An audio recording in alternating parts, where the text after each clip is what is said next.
Mesdames, Mesdemoiselles et Messieurs, bonsoir à toutes et à tous. À la une de l'actualité internationale, plus rien ne va entre la Russie et les États-Unis d'Amérique. La Russie a mis la barre très très haute, oui, dans ses relations avec les États-Unis d'Amérique, et notamment dans ses relations avec les Occidentaux. En dépit de tout ce que la Russie a fait ces derniers temps, l'ambassadeur de la Russie aux Nations Unies a fait une déclaration fracassante devant le Conseil de sécurité ce 30 mai 2025. Cette déclaration qui a été faite, la puissance, la teneur de cette déclaration a poussé automatiquement les États-Unis d'Amérique à changer de veste, à retourner de veste. Oui, mais concrètement, il s'agit de quoi? Il s'agit des actions que la Russie est en train de mener actuellement en Ukraine, ce qu'on appelle l'opération militaire spéciale.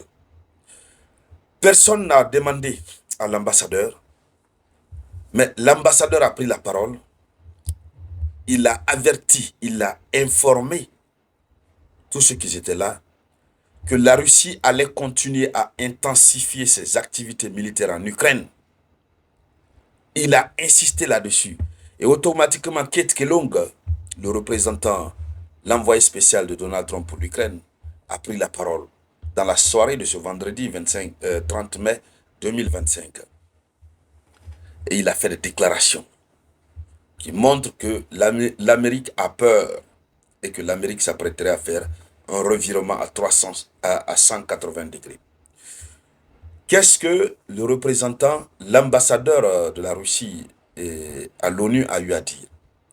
Partagez d'abord cette vidéoconférence. N'oubliez pas de vous acquitter de votre devoir, celui de mettre un commentaire et surtout de mettre les j'aime. Il a dit ceci.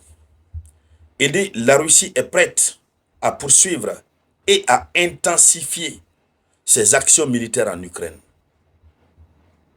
Deux mots différents. La Russie est prête à poursuivre. Non seulement elle va poursuivre, mais aussi et surtout elle va intensifier ses actions militaires en Ukraine. Aussi longtemps que nécessaire. Voici ce qu'il ajoute. Aussi longtemps que nécessaire. Voici cette déclaration qui a été faite par l'ambassadeur russe auprès de l'ONU. Il s'appelle Vassili Nabenzia. Selon Vassili Nabenzia, il est fondamentalement important pour Moscou que les causes du conflit en Ukraine soient résolues une fois pour toutes. Tant que les causes du conflit en Ukraine ne sont pas résolues une fois pour toutes, la Russie est prête non seulement à poursuivre, mais aussi à intensifier. Tant que c'est nécessaire, la Russie est prête. Devant les Nations Unies, les bouches sont restées ouvertes. Et c'est ainsi que Kate Kellogg va réagir. Mais avant de parler de la réaction de Kate Kellogg, disons-nous, quelles sont les causes du conflit en Ukraine que la Russie voudrait que ce soit résolu? Parce que c'est une rhétorique. Quand la Russie aime prononcer ça. Quand la Russie prononce, on pense que c'est une rhétorique qui est simple. Permettez-moi de rafraîchir un peu la mémoire de ceux qui n'ont pas suivi ces actualités hein, depuis un certain temps. Pour ceux qui ne connaissent pas ou qui ont oublié. Quand la Russie dit qu'il faut mettre un terme aux causes qui ont entraîné le conflit en Ukraine, il faut résoudre une fois pour toutes. Les causes, la première cause, c'est quoi?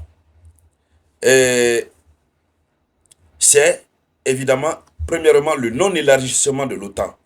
Le non-élargissement le non-élargissement de l'OTAN vers les frontières de la Russie, qui est perçu comme étant une menace existentielle pour la Russie. Donc, il ne faudrait pas que l'OTAN élargisse ses frontières vers les frontières de la Russie. Et cela implique quoi? Il ne faudrait pas que l'Ukraine adhère à l'OTAN.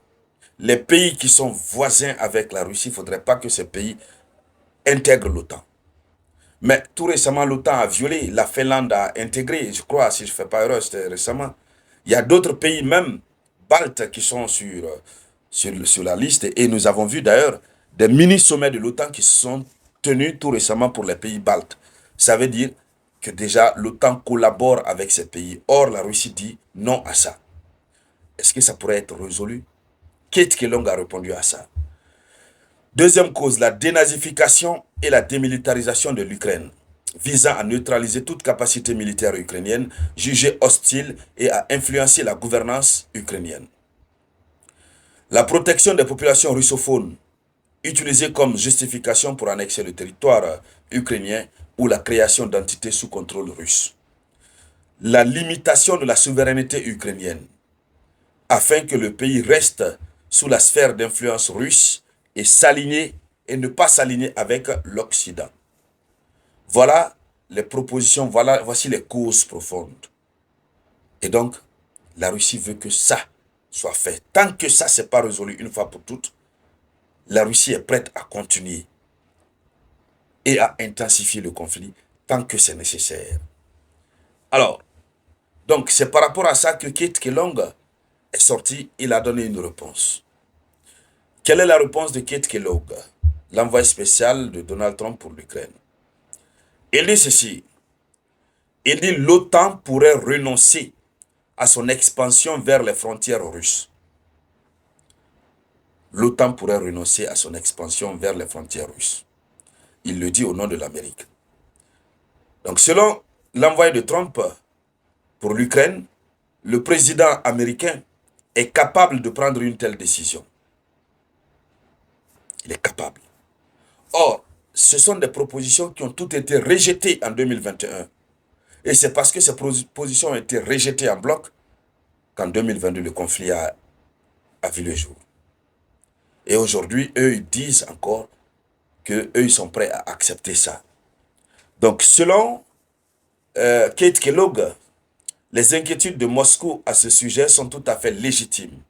Voilà, c'est aujourd'hui qu'ils reconnaissent que les inquiétudes de Moscou sur ce sujet sont tout à fait légitimes. Donc si c'est légitime, ça veut dire qu'eux, ils prennent en compte et ils sont prêts à céder. Alors, voici ce que l'Amérique vient de dire. Mais est-ce que l'Amérique cherche juste à amadouer la Russie ou bien ça leur vient vraiment du fond du cœur?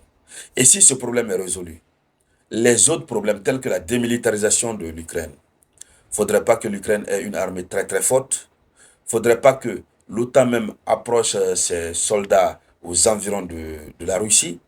Or, à l'instant où nous sommes en train de parler, hier, nous avons fait une vidéoconférence sur cette île qui fait face à Kaliningrad.